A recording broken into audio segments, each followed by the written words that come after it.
Okay, we'll start with the lesson then. We're continuing with white magic, rule 11. Let me read it over one more time. 3 things a worker with the law must now accomplish. First, ascertain the formula which will confine the lies within the ensphering wall. Next, pronounce the words which will tell them what to do and where to carry that which has been made. And finally, utter forth a mystic phrase which will save them from their work. So basically, this rule is about solidifying the thought form. You got the idea ready to manifest. So we want it to manifest in a positive way so it will be used for good rather than evil. And we left off where he was talking about giving us rules that will help us avoid making creations that will be negative and keeping our creations on the positive side so they will serve the light rather than the dark. And the last rule we mentioned was to act as the thinker and learn that it is not right to prostitute thy thought to the base and separative desires. And then the next one, the energy of thought is for the good of all and for the furtherance of the plan of God. Use it not therefore for thy selfish ends. And it's interesting, one of the temptations of Christ was the New Testament says he was in the wilderness for 40 days and he hadn't eaten or I think drank either. But anyway, it said he was hungry. And Satan appeared to him and says, if you're hungry and if you are the Son of God, take these stones and turn them to bread. And he refused, saying that he will live by every word that's uttered by the mouth of God, so to speak. That would be pretty much his bread. But why didn't he turn the stones to bread? He was out there for 40 days, hadn't eaten anything. He was starving to death. And why would it have been wrong for him to turn the stones to bread?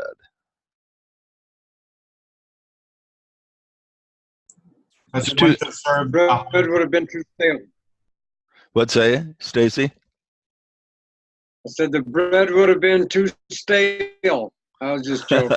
Oh yeah. So, in other words, turning it to bread would have, even though he was very hungry, there's two things wrong with it. Number one, he was proving to a negative force that who he was, and he didn't need to do that. And the second thing was, even though he was hungry, it would have been to serve a selfish purpose to satisfy himself, to use a miracle to turn the stones to bread. And so he refused to do that.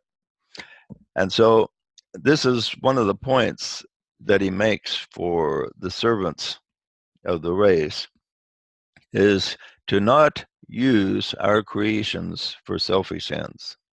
Even though we may really need them, like Christ, he really, imagine yourself not eating for 40 days, how hungry you'd be. Even though he really needed that bread, he did not use his power of creation for his own service.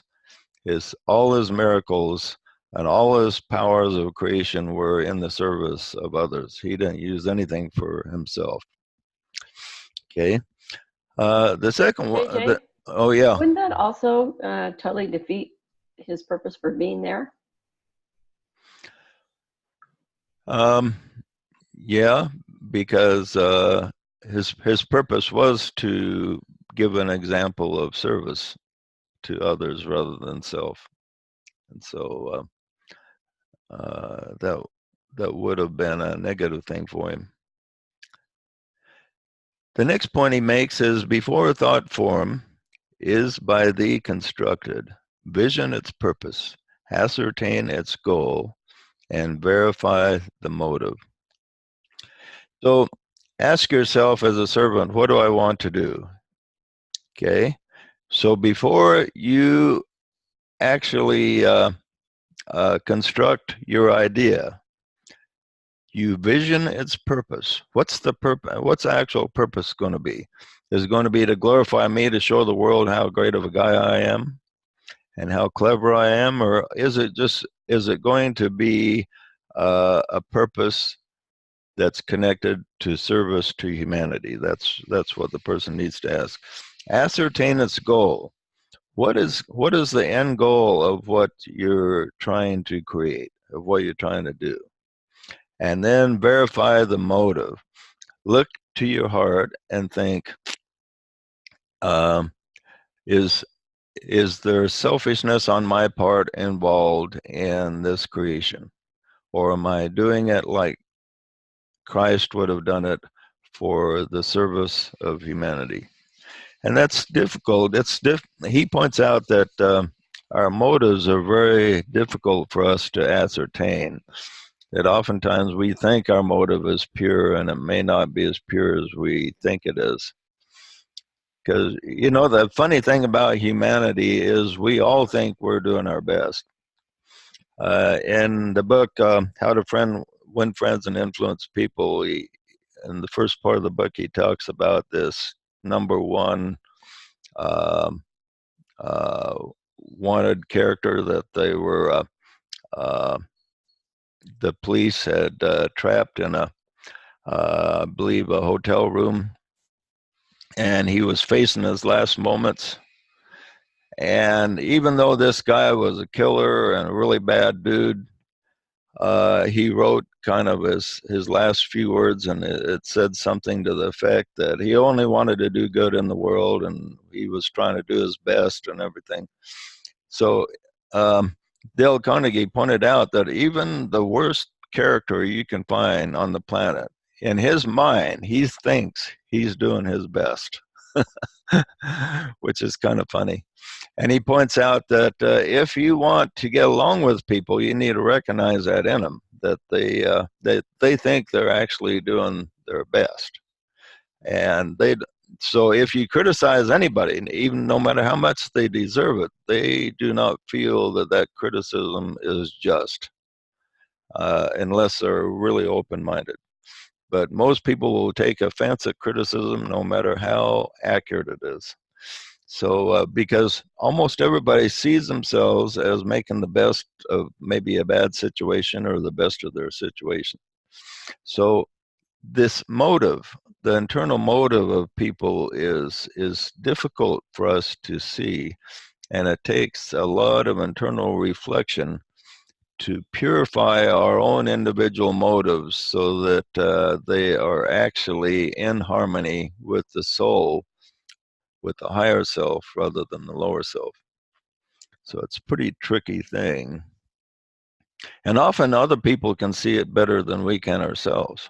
So it's good to listen to what other people say about us, because we may disagree, but it's good to listen. And sometimes criticism is just, sometimes it's unjust, sometimes it's accurate, sometimes it's not accurate. So you always have to use a certain amount of judgment. If somebody says you have this flaw and you don't think you do, you could be right. Maybe you don't have that flaw. On the other hand, maybe there is a problem that you have that you're not seeing. So we have to be open and look at it through the eyes of the soul as much as possible. The next point, he says, establish purity of motive and eliminate low desire. Kind of repeats the motive part there, but eliminate low desire. What low desires do we need? What do you think he means by low desires?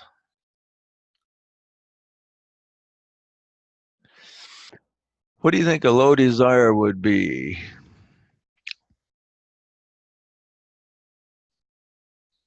That would be desires from the separate self or the personality, wouldn't it? Yeah, I'd say it'd be just about all the desires connected with glamour. I'd say anything that produces enhancement of the ego, of so that the feeling of self-importance. We all crave that feeling of self-importance, and we need, and this is connected with low desire. So we need to let the self go. And letting the self go is like, say, Christ said, whoever shall lose his life for my sake shall gain it. So we think we want that feeling of self importance, but when we let it go, then the person gains a feeling of importance from another level that he never even had before. So the feeling of self-importance will not be important if he's able to let it go. Whoever shall lose his life for my sake shall gain life. So that's an important principle. Next, he says, cast out fear, all hate, all greed, look out and up. Okay, casting out fear, that's easier said than done. If a person has some type of fear over some type of thing, there's all kinds of things to fear. It's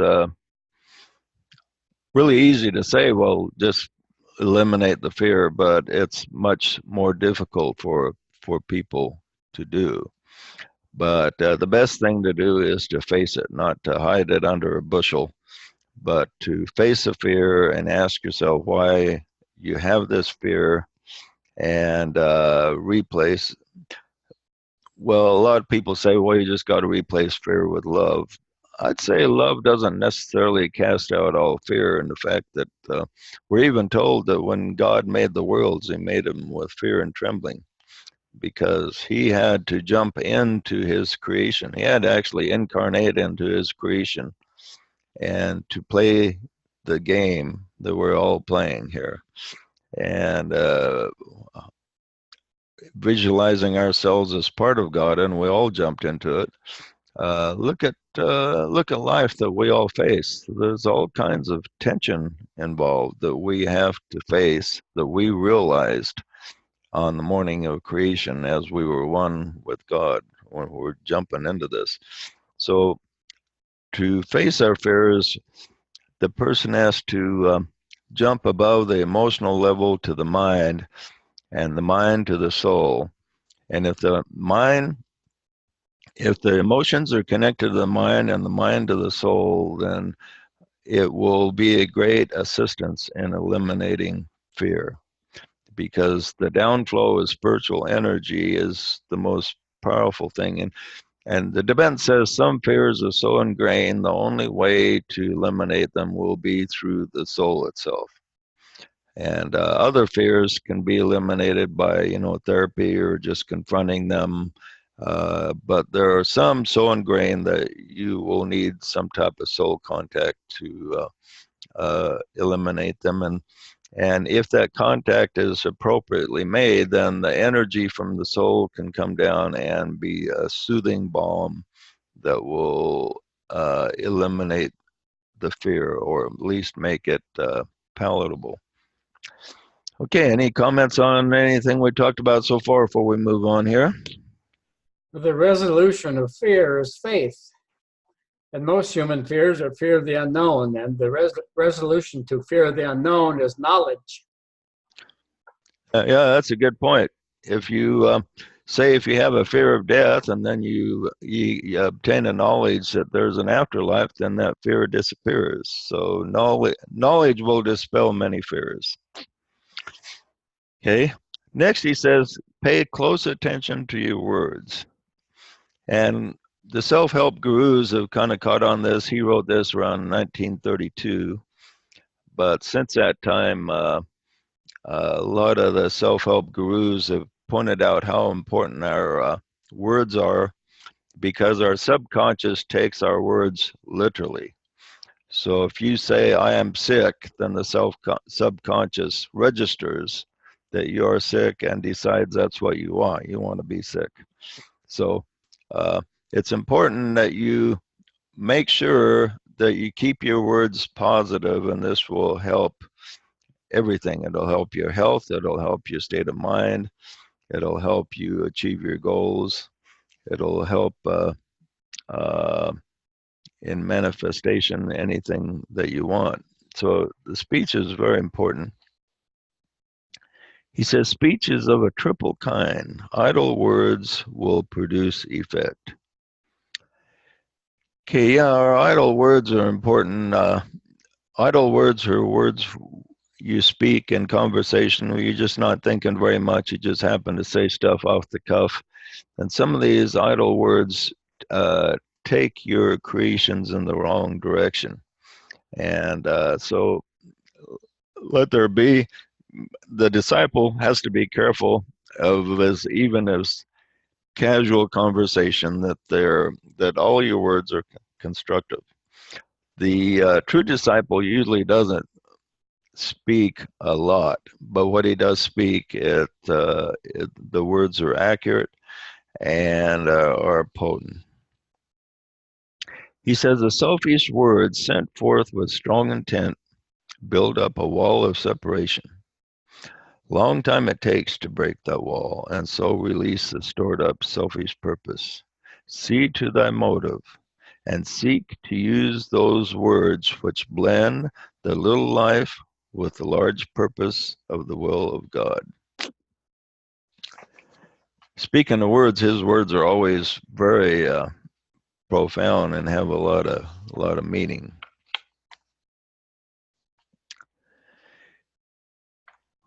He says the word of hate, cruel speech which ruins those who feel its spell, the poisonous gossip passed along because it gives a thrill. These words kill the flickering impulses of the soul, cut at the roots of life, and so bring death.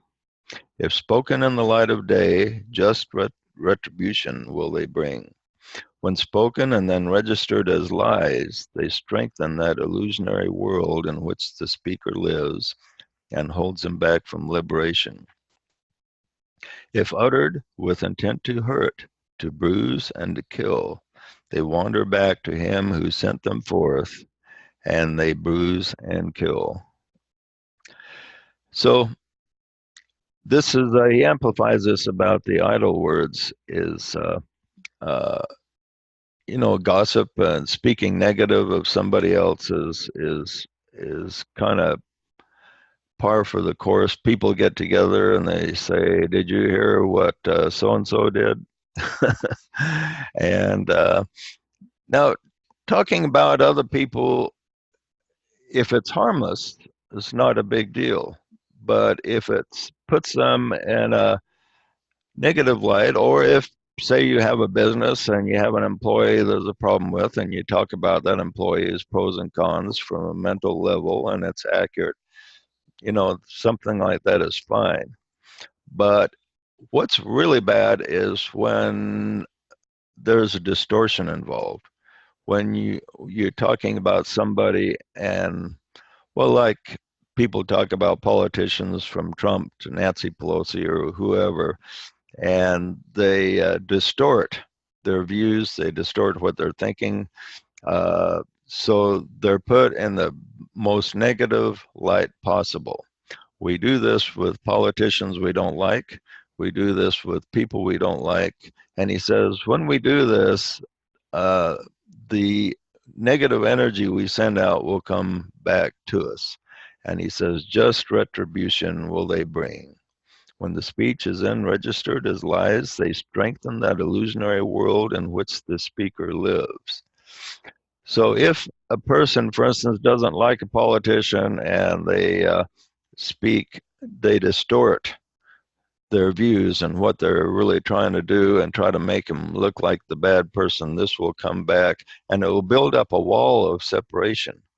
So all these people that are hating some political figure, which is really popular right now, this builds up a wall of separation. So they see themselves as separated from their brother. And we see this problem in our society right now. People are defriending people because they don't have the right political views.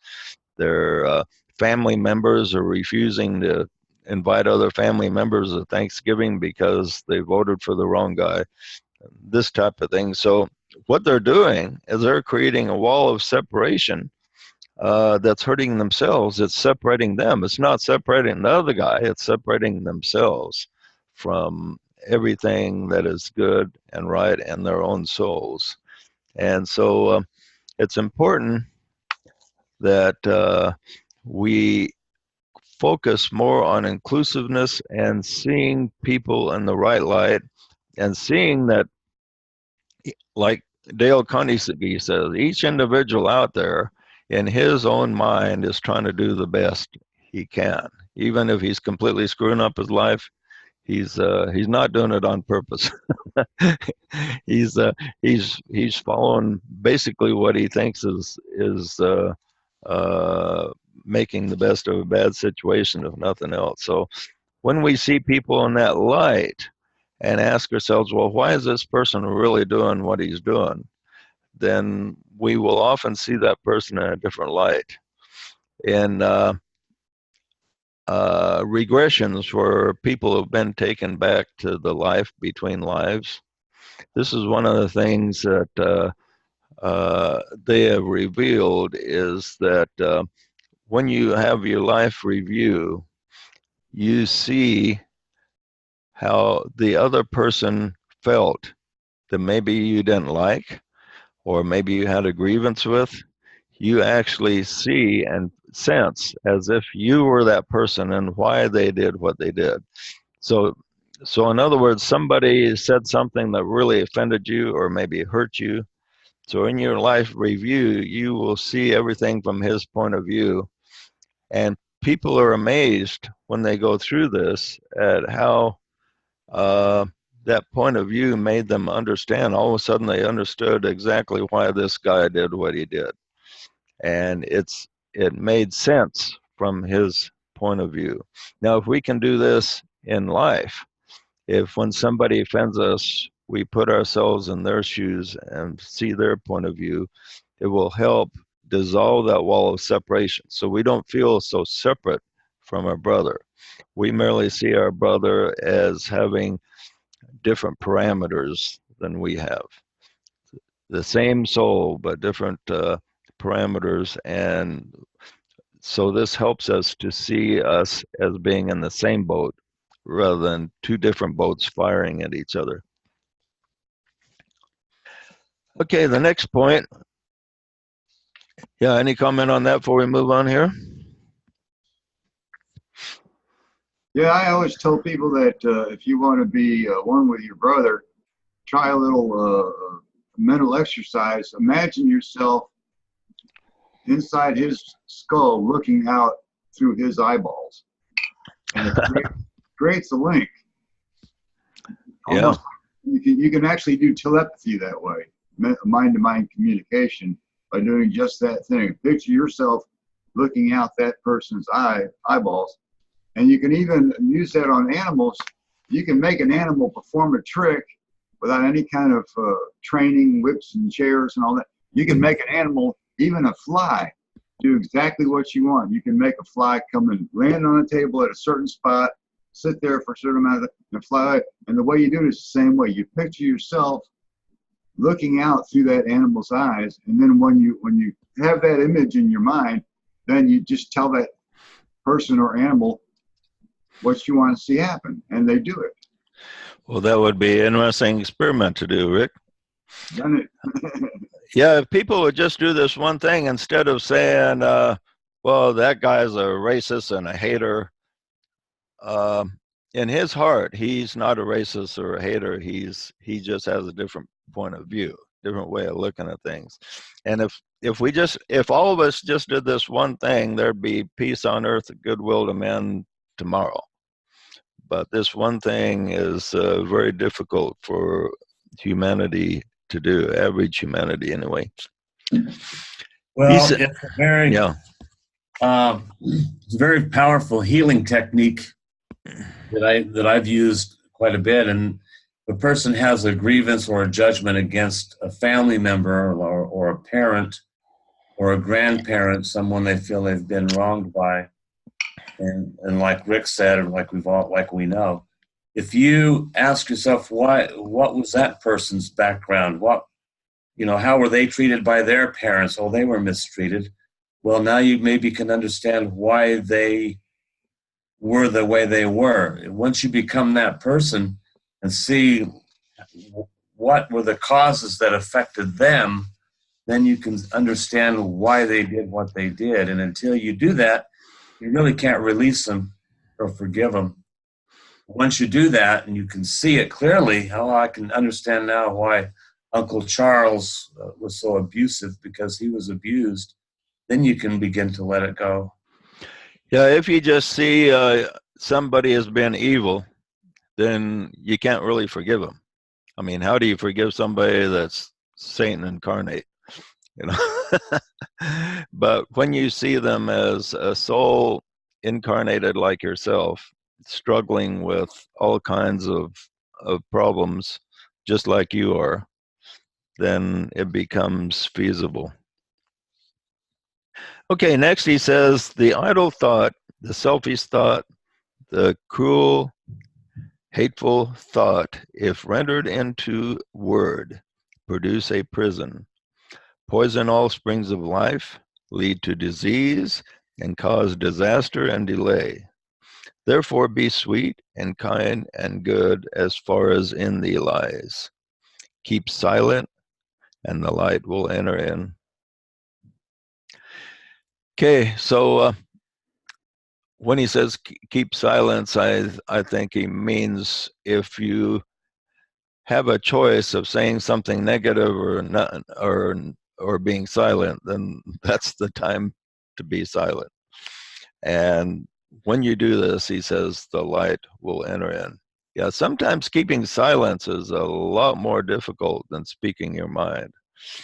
And sometimes it's the right thing to do.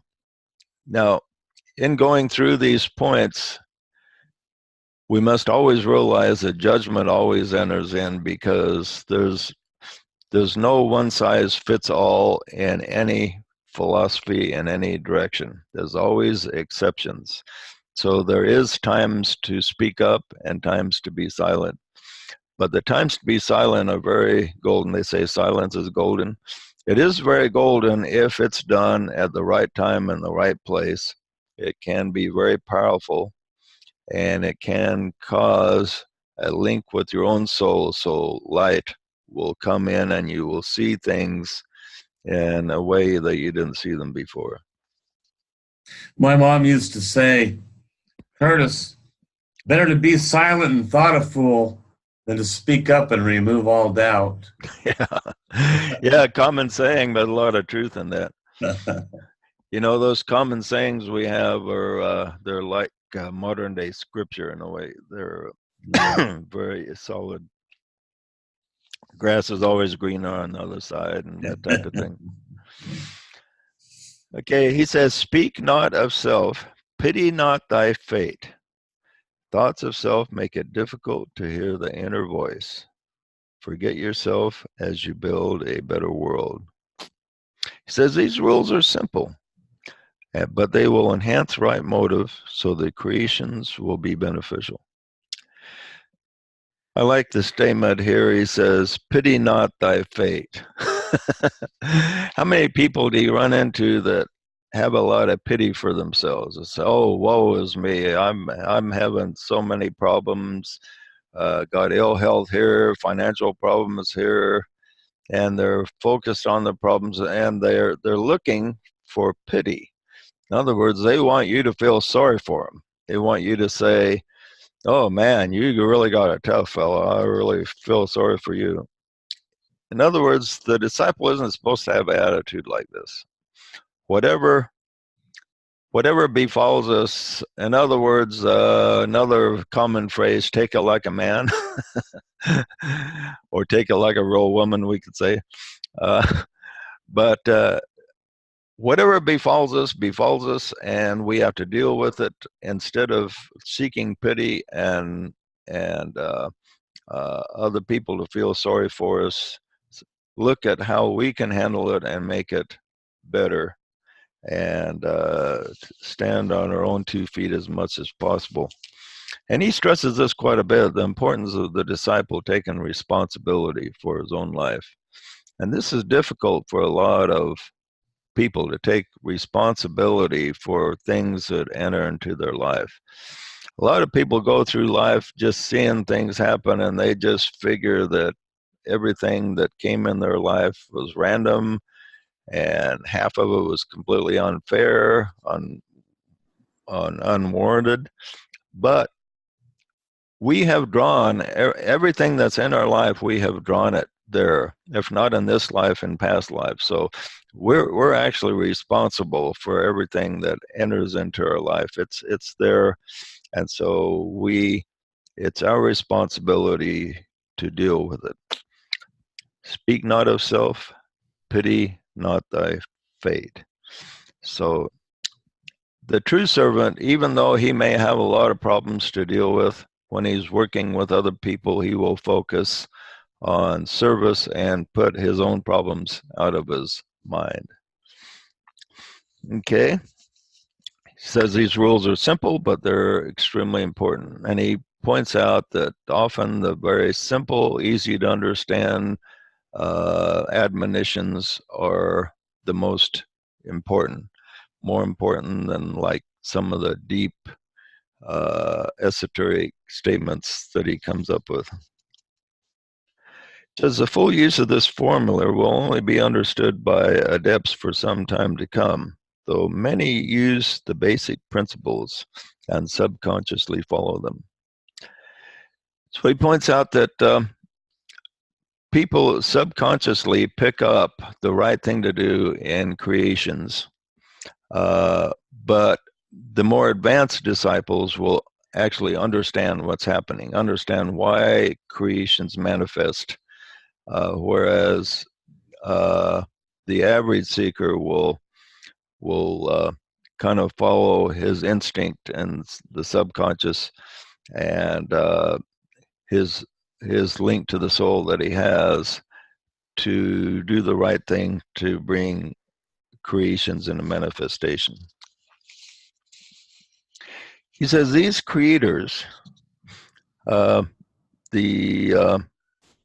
the ones on the right-hand path, are the leaders and organizers, the teachers and the guides in all planes of human living. Their sound does go forth into all lands. Their note is internationally recognized. Hundreds of such names are easily remembered and spring unhidden to the mind. They live in the memory of the multitude, and that which lives in the sound of their accomplishment, be good or bad. Okay, so we have a lot of advanced souls, and he says many of the advanced souls upon the earth are names that we would recognize. In other words, a lot of them have made names for themselves. Now, there are many advanced souls that haven't made names for themselves, but some of the movie stars are advanced souls, some of the politicians are advanced souls, some of the scientists are advanced souls, some of the teachers and philosophers are advanced souls. Then on the other hand, there are some that are not so advanced, but many of them are on the higher part of human thinking, even though that we get frustrated with a lot of them because a lot of them we don't agree with. And that's an interesting point that he also brings out, is that just because a person is an initiate or an advanced soul doesn't mean he agrees with all other advanced souls. Until the two souls reach a high degree of advancement and full soul contact, they will often disagree about quite a few things. They may have different political views, religious views, spiritual views, until they reach a very high degree of contact and linkage. Many advanced souls will disagree. So we'll see advanced souls on the Democrat and Republican side. Now, both the Democrats can't conceive of an advanced soul in the Republican side, and the Republicans can't conceive of an advanced soul on the Democratic side or the liberal side. So they think both of them are completely out to lunch. But the thing is, even for a person that is fairly advanced in his evolution, his construct of how he thinks is peculiar to him, and he tunes into certain thought forms and thinking processes that are different from maybe somebody else just as advanced as him. So the disciples reaching a point to where they see eye to eye is a great accomplishment. It's something that's very, very difficult to achieve. This is why creating a molecule is so difficult, because finding the people in a molecule that you can present something very controversial to them and they can see it in the same light of the soul. That's very difficult to accomplish. Yeah, this is what is needed in order to create a functioning molecule, that everybody in the actual molecule has to be able to tune into the light of the higher self and see eye to eye on basic principles. That doesn't mean everybody has to like the same color or the same music, but they see the basic principles through the same eyes of the soul. That's the important thing. Okay, any comments on that before we move on there? Who do you think currently, not like in the past, is an advanced soul from the Democrats? Do I think there's an advanced soul among the Democrats? No, I said, like, talking about somebody currently, not like in the past, like JFK or something. Currently, today, who do you think is an advanced soul out of the Democrats? I think Marianne Williamson is fairly advanced, but I think she's misled in quite a number of ways in her thinking. But I think she's a fairly advanced soul. Do you think she's the most advanced of those candidates? No, I think that Asian guy. What do you remember? What that Asian guy's name is? Yang, right? Yeah, I think he's a fairly advanced soul. And who else do we deal with? That Beto guy, I'm not impressed with him at all. I can't. He just waves his arm with all. He looks like a real total lightweight to me. But yeah, who else? Name some other Democrat contenders there. Tulsi Gabbard. Yeah, I think she's fairly advanced soul. Yeah, and yeah, we probably shouldn't discuss advanced souls among Republicans, because when you talk about them, any liberals that listen to this will think we're absolutely bizarre crazy. But on the other hand, the right can look at the left and see some advanced souls without going nuts over it. I think Donald Trump is a very advanced soul myself. Yeah, he's the thing about Trump. The video is going to be taken off YouTube now. Probably. Put it back. Keep it on. Forward to the victory. The thing about Trump is he's a strong Ray 1. 1, 3, 5, and 7 is strong with him, especially Ray 1. And a lot of advanced souls are on Ray 2, and Ray 2 has a hard time understanding Ray 1 energy. And so oftentimes a Ray 2 soul will see the work of a Ray 1 soul and figure the guy's really out to lunch, whereas he's accomplishing something that fulfills a higher purpose that is not understood by the Ray 2 soul. And this often happens. So Trump is fulfilling a purpose for being there that a lot of people can't see. And we'll just leave it at that. Don't want to get too much into politics here. On the other hand, same thing about Obama. Obama was more into the Ray 2-6 energies, and the people in the 1-3-5-7 energies, just their hair went up on the back of their neck over Obama. And so Obama is also a fairly advanced soul. But so this is an important thing to realize, is that advanced souls will differ a lot in opinion. And matter of fact, a soul that's fairly advanced will often have a lot stronger opinions than a soul that's not very advanced. The soul that's not very advanced just goes along with what he's told to think. But when a person begins to learn to think for himself, then he, first of all, formulates very strong opinions, and he sees somebody else on a different level or different wavelength with strong opinions as an enemy. And so they see each other in the wrong light. And it's not until they reach a higher soul level together that they can understand each other and actually work together. So maybe a couple lifetimes from now, we might have Trump and Obama working arm in arm as best friends on the same thing. That'll probably be a couple lifetimes down the road, but it could happen. Be interesting to see. Okay, next he's going into, we're near the end of our class, but he says he's going into the last part of the rule, and the last part of the rule is to utter forth the mystic phrase which will save him from their work.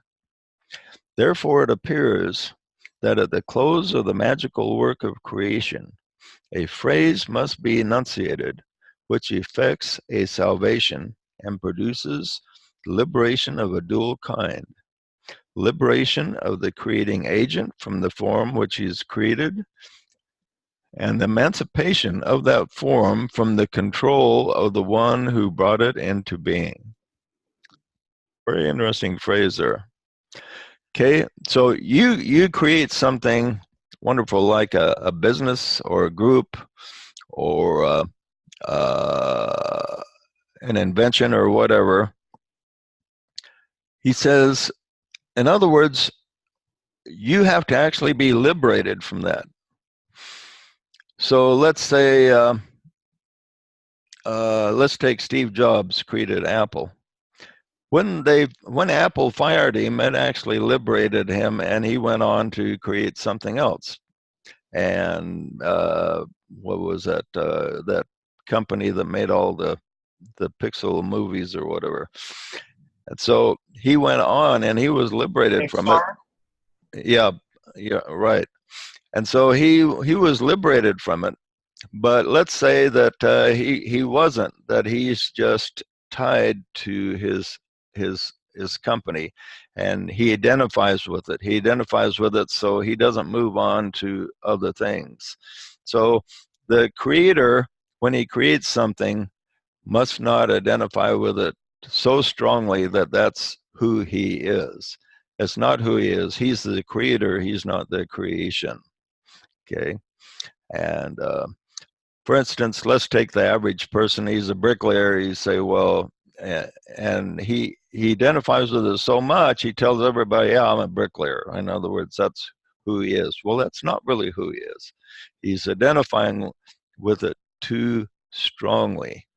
And that's just what he does for a living. The second thing, he says that creation needs emancipated from the control of the one who brought it into being. And so let's say you create a company. Steve Jobs created Apple. Now Steve Jobs died. So now with a lot of creators, when they die, the creation dies with them. But Apple didn't die when Steve Jobs died. That's because the creation was emancipated from the creator to the extent it has a life of its own. So the creation is able to live without the creator being there any longer. That's when you've got a creation that is really successful. When you can withdraw from it and it's still vibrant, it's still growing, and it's still alive.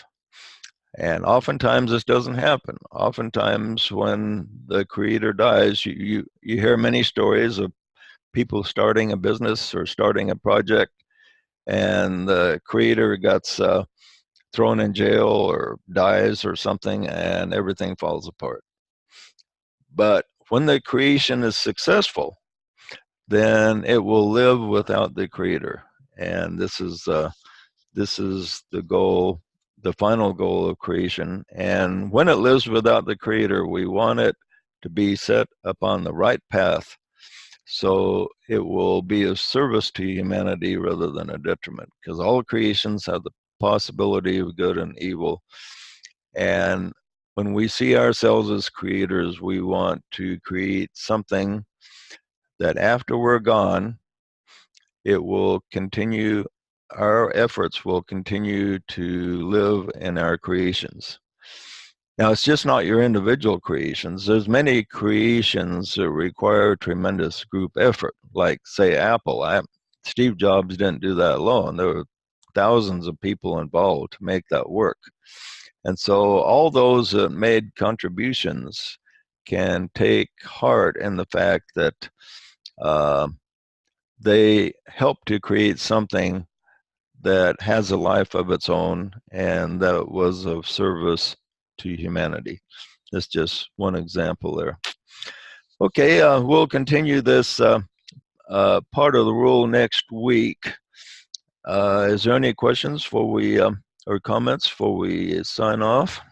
Yeah, that what you're just talking about reminds me of on Star Trek Next Generation, when Captain Jean-Luc Picard would explain the command that he's giving, and that at the end of it he would say, "Make it so." That gives it to the subordinates. It's like, it's your baby now. I'm done with it. I've released myself. You make it so. Good point. Yeah. And this is a problem with a lot of leaders, is they micromanage. Historians say that's one of the reasons we did so bad in the Vietnam War, was that Lyndon Johnson micromanaged everything that transpired on the field. And